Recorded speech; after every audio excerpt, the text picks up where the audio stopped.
அறிவுனா என்ன நிலைமை அப்படின்னா, இப்ப நம்ம ரொம்ப இடங்கள்ல பார்க்குறோம். ஆனா இருந்தாலும், ஒரு சின்ன குழந்தை பக்கத்துல ஒரு நாய் உட்காந்துருக்கு. அவங்க அம்மா வந்து சமைக்கிறதுக்கு அந்த நாயை விட்டுட்டு, அந்த குழந்தைய விட்டுட்டு போயிட்டாங்க. ஆமாங்க ஐயா. இந்த ஒரு பூகம்பமும் ஒண்ணு வரப்போகுது. ஆமாங்க இந்த ஐயா. நாய் என்ன பண்ணுது, அந்த குழந்தைய தூக்கிட்டு ஓடி போய் சோஃபா அடியிலயோ, கட்டில் அடியிலயோ பூந்துது. ஆமாங்க ஐயா. காப்பாத்துது. அப்படியே இடிச்ச உடனே டப்பு டப்பு டப்புன்னு சீலிங் உடைஞ்சு விழுது. அந்த குழந்தைய இது காப்பாத்திருச்சு. அது ஏன் அந்த அம்மாவுக்கு தெரியல, இதுக்கு தெரியுது. தெரியலைங்க ஐயா. இது அறிவுல இருக்கு. நாய் வந்து அறிவுல இருக்கு. நமக்கு அறிவு வேலை செய்யல, அதுக்கு அறிவு வேலை செய்யுது.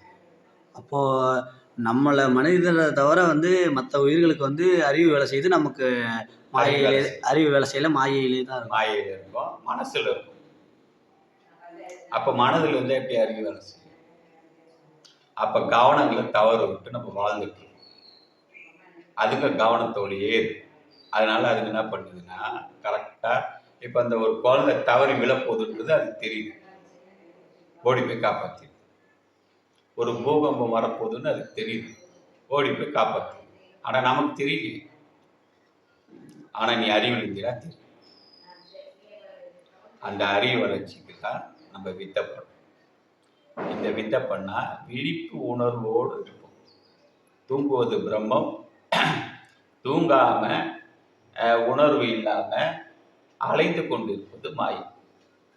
இது ரெண்டும் நம்ம கடந்து இந்த ரெண்டுத்தையும் தவிர்த்து தவநிலைக்கு போகும். அதுதான் சொல்றாரு, ஒரே பொருளா இருந்த நீ ரெண்டு பொருளா வந்து உன்னை யாருன்னு அறியாம நீ இருக்கிற.